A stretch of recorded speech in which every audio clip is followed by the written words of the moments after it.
Info. Selamat pagi Pak Edi. Selamat pagi ya. Bu Maria. Baik Pak Edi, ini mengejutkan apa yang dilakukan oleh pemerintah menghentikan sementara atau moratorium program subsidi FLPP ya yang kita kenal ini untuk penyediaan rumah bagi masyarakat berpenghasilan rendah. Ini sebenarnya ini kebijakan yang bagaimana sih, ngawur atau gimana sih dari pemerintah Pak Edi?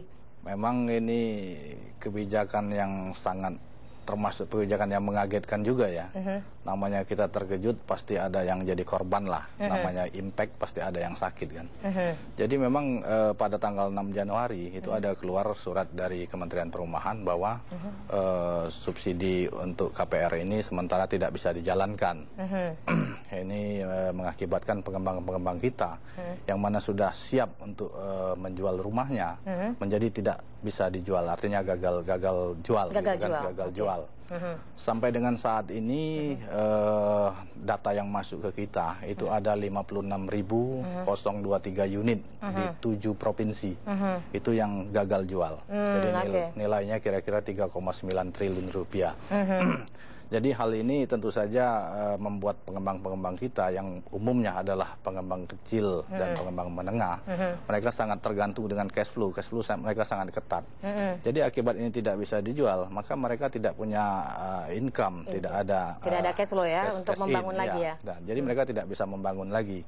Akibat mereka tidak bisa membangun lagi, otomatis pekerja-pekerja juga kita hentikan, kita stop, sehingga banyak sekali sekarang tenaga kerja konstruksi yang menganggur. Padahal yang sudah siap dilempar ke pasar ini kan di 2012 ini di moratorium. Sementara kan pembangunan itu sudah dilakukan di tahun sebelumnya 2011 lah katakan gitu ya Pak ya. Nah ini itu sudah gagal jual, itu sudah siap berapa sebenarnya ini dilempar ke pasar dan ini akan berdampak kepada masyarakat berpenghasilan rendah yang tadinya bermimpi tahun 2012 sudah mulai masuk ke rumah gitu kan Pak. Jadi yang sudah kita bangun sejak dari 2011 sampai dengan hari ini itu total yang sudah selesai dibangun dan siap untuk dijual, untuk dilempar ke pasar itu ada 56.023 unit. Jadi dengan kendala ini maka kita tidak juga bisa membayar bunga kredit konstruksi. Bunga kredit konstruksinya. Yang nilainya 1% per bulan. Itu berjalan terus pada biasanya kita dari nilai jual ini kita mengambil kredit konstruksi sebesar 50%, berarti separuhnya. Nah, separuhnya ini kalau kita kalikan 1%, berarti 0,5% per bulan dari harga jual. Nah, pas ini tanggal 6, berarti udah 1 bulan kan? Nah, hilang itu. Hilang. Jadi kita mendengar tempo hari bahwa dengan DPR juga ini akan penyetopan ini diperpanjang sampai dengan akhir Februari. Berarti akan mencapai 2 bulan. Ada akumulasi bunga yang hilang dari situ. Ini berarti bisa kemungkinan bunga ini bisa menjadi 2%. Baik, Pak Edi, ini kan bukan hanya pada industri konstruksinya yang terganggu ya Pak ya, karena tidak ada cash flow yang masuk akhirnya dan ada potensi yang hilang karena itu tadi ya, ada akumulasi bunga konstruksi. Nah, tapi juga ini bagi masyarakat berpenghasilan rendah yang tadinya disubsidi pemerintah dalam porsi yang cukup besar, tapi dengan Kemenpera memutuskan bahwa ini volume juga diturunkan ya Pak ya, volume subsidinya diturunkan, di samping mereka juga meminta bank-bank penyelenggara subsidi ini, FLPP ini juga menurunkan suku bunganya. Ini masalah yang masih akan lama ini solusinya Pak. Ini bagaimana Anda melihat ini akan berdampak pada kita melihatnya seperti ini. Keinginan pemerintah menurunkan suku bunga dikarenakan SBI turun. Kita support lah, kita dukung. Konsumen pun masyarakat juga pasti senang. Tetapi mbok ya jangan di stop program KPR yang sudah disosialisasikan selama 2011 di seluruh kota di Indonesia. Itu sudah disosialisasikan. Dengan di stop ini kan akhirnya kan jadi berantakan semua kan. Jadi begini, karena SBI turun, pemerintah ingin bunga ini turun di bawah 6%. Nah, sementara ada bank-bank yang setuju, ada yang tidak setuju. Termasuk bank yang memang concern di perumahan, yaitu ini adalah BTN. BTN sendiri itu tidak berani turun terlalu rendah. Kenapa? Karena cost of fund dia tinggi kan. Sementara ada bank lain yang berani karena memang dana mereka gede kan, besar kan. Sehingga mereka berani dengan suku bunga yang lebih rendah sekali. Tetapi harusnya kita melihat tidak hanya melihat dari mereka berani rendah atau tidak, tapi siapa yang bisa lancar. Dari pengalaman kemarin 2011 dari sejumlah bank yang ikut FLPP itu ada 16 bank kalau nggak salah, 8 bank. serapan itu yang diambil, yang bisa dilaksanakan oleh BTN itu 99%. Oh, justru malah yang ngambil BTN banyak ya, Pak ya. BTN tapi BTN memang Syariah tidak bisa mereduce bunganya itu serendah yang dipingin pemerintah seiring dengan SBY yang turun ya, Pak ya. Sebenarnya BTN sudah merejus suku bunga ini dengan komposisi yang sama ya, 60-40 ya. 60-40, oke. Tetapi dengan keinginan pemerintah di bawah 6%, di bawah itu tidak mungkin kayaknya menurut BTN. Kemarin pemerintah melalui Menteri Perumahan Rakyat ini menyatakan ya udah nggak apa-apa, ini tetap kita jalan, ini mungkin ada penundaan gitu. Kita tetap jalan, tapi mungkin kalau bank yang tidak bisa menurunkan suku bunga sesuai dengan target kita, katakan gitu ya, pemerintah di sekitaran 6% itu ya kita buka kesempatan bagi bank-bank lain gitu kan. Mungkin BTN nggak mau ya sudah gitu kan, Pak. Ini bagaimana program ini subsidi perumahan seperti ini tanpa BTN yang memang sebenarnya core bisnisnya di situ, Pak? Jadi begini, kita sebenarnya pengembang inginnya KPR ini segera dibuka. Kalau pemerintah sudah menetapkan sekian persen, sekarang silakan bank mana yang setuju, langsung aja dibuka. Hari ini bila perlu dibuka. Kita lihat jalan apa enggak kan. Nah, kalau enggak jalan berarti bank lain harus dipanggil, harus penyesuaian lagi. Artinya ada on off kan. On off ini kan berbahaya juga.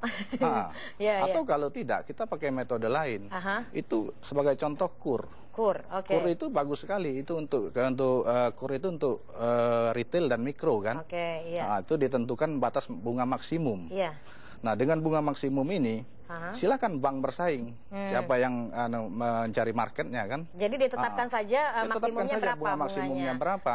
Untuk KPR ini harusnya maksimum berapa biar ini juga tidak menyulitkan juga bagi industri konstruksinya, karena ada bunga konstruksi kan di situ yang harus ditanggung. Ya, karena ini ada sharing pemerintah. Menurut saya tentukan aja maksimumnya sekitar 7,5 sampai 8% umpamanya kan, atau tetapkan 8%. Silakan, mungkin bank lain ada yang berani di 6%, ada di 5%, mungkin ada bank lain yang tidak berani. Atau ada yang berani mendekati sini kan. Nah, sekarang untuk eksekusi di lapangan ini kan banyak sekali yang terkait. Ini masalah sistem, masalah infrastrukturnya, masalah jaringan, masalah SDM. Ini nggak gampang. Seperti KUR tempo hari, ternyata yang paling banyak mengambil itu adalah BRI. Bukan karena dia bunganya murah, tetapi karena dia sudah biasa. Oh, jadi nanti penyerapan subsidi yang dianggarkan pemerintah itu tergantung dari si bank ini. Dari kemampuan si bank ini. Walaupun mungkin bunganya tidak bisa terlalu mepet dengan batas bawahnya, tapi bisa diserap dengan volume besar. Oh, ini bisa keluar juga. Yang paling penting sebenarnya kan likuiditasnya ya, Pak ya. Likuiditasnya. Baik. Dan dalam perjalanan nantinya tentunya bank-bank yang memang bukan bidangnya ini akan belajar. Mereka akan mengejar. Mungkin pada satu saat posisinya akan sama. Kita harus memberikan pembelajaran juga kepada bank-bank lain. Pak, kalau kemungkinan ini akan ada dua kemungkinan masih diperpanjang lagi ini moratorium ini sementara ini bagaimana? 56.000 unit yang siap dilempar ke pasar, diserap oleh masyarakat berpenghasilan rendah, ini tertahan dong ya, Pak ya? Oh iya, tentu tertahan, dan akibatnya ya masyarakat kecewa karena tidak bisa punya rumah, tertundanya punya rumah, kemudian konsumen pengembang juga kecewa karena margin mereka berkurang, beban bunga mereka berkurang, kemudian masyarakat tenaga konstruksi juga kecewa karena mereka kehilangan pekerjaan, supplier juga kehilangan kesempatan untuk menyuplai barang, subkon juga begitu juga. Kemudian ada yang paling penting yang terlupakan, bahwa kita ingin menurunkan bunga, artinya untuk kepentingan rakyat, sepakat, semua orang sepakat. Tapi di satu sisi ada yang terlupakan, yaitu bahwa pemerintah sudah mengurangi subsidi untuk rakyat. Tadinya subsidi untuk rakyat ini adalah 60%. 60% untuk ini ya. Sekarang ternyata subsidi ini akan dikurangi menjadi 50%. Seharusnya bukan begitu, ditambah, dibuat 100% bila perlu, sehingga bunga benar-benar bisa drop. Iya, lagi pula ini kan juga by accident juga bunganya lagi turun gitu ya, Pak. Kenapa juga harus diturunkan volume tadi ya? Betul. Baiklah, kita harapkan ini penundaannya jangan sampai terlalu lama ya, Pak ya. Kita minta segera, kalau bisa hari ini atau besok segera dibuka. Tapi sudah ada upaya ya. Sudah ada upaya dari stakeholders di bidang perumahan bagi masyarakat berpenghasilan rendah untuk pemerintah meninjau lagi ini soal ini. Baiklah, terima kasih Pak Edi untuk waktu dan perbincangan kita, Pak. Dan pemirsa, demikian perbincangan dengan Edi Ganevo, Ketua Umum Asosiasi Pengembang Perumahan dan Pemukiman Seluruh Indonesia atau AP.